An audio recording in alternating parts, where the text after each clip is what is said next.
First and foremost, I just want to say thank you to all of you guys for participating in this challenge.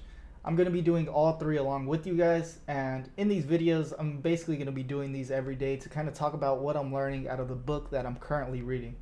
I'm reading this book right now called The Dichotomy of Leadership. I'm sure some of you guys who are also participating in that second option have some good books yourself. But what I learned today is 4 laws of combat. So this book is about some Navy SEALs, and they talk about all the different leadership principles that they learned throughout combat. The first one, cover and move. So cover and move is all about this idea of teamwork. And being a leader, you have to understand how you can utilize teamwork to actually create an effective team and get goals accomplished, right? So when I think about how this applies to my current situation or what I'm dealing with at work, this is obviously a huge thing when it comes to teaching, right? For my students, I try to let them know that everyone needs to help one another. So to give you an example, at one point in my class, given that we teach computer science and like some entry-level programming, it's hard for a lot of students. And I often ask them questions to like gauge if they're understanding the material. And at one point, a student submits her work to me and she's like, hey, check this out. I want to see what I did wrong. And another student, one of my other students, sees the link and he goes and takes a shot at it himself and goes ahead and gives her that feedback. So within my own classroom, I'm applying this idea of cover and move. And I want you to go ahead and think about a situation that you might be applying the same concept, or in your workplace if you're an aspiring leader. Go ahead and think about how you might be able to apply this concept to go ahead and create a better leader out of yourself. The second law of combat being simple.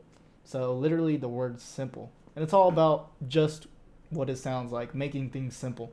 And again, when I think back to my computer science and robotics classes, this is difficult. This is something I've always struggled with, and I have trouble, honestly, making things simple for the people I'm teaching, right? For all of these students who are new to programming, it's up to me as a teacher to make things as simple as possible. The third one is prioritize and execute. So this one, coincidentally, is very relevant to me today. As some of you guys know, Student Hires, the company that I founded with the goal of educating and inspiring the youth and providing them with job opportunities, it was founded in 2017, so I actually started working on this project in 2017.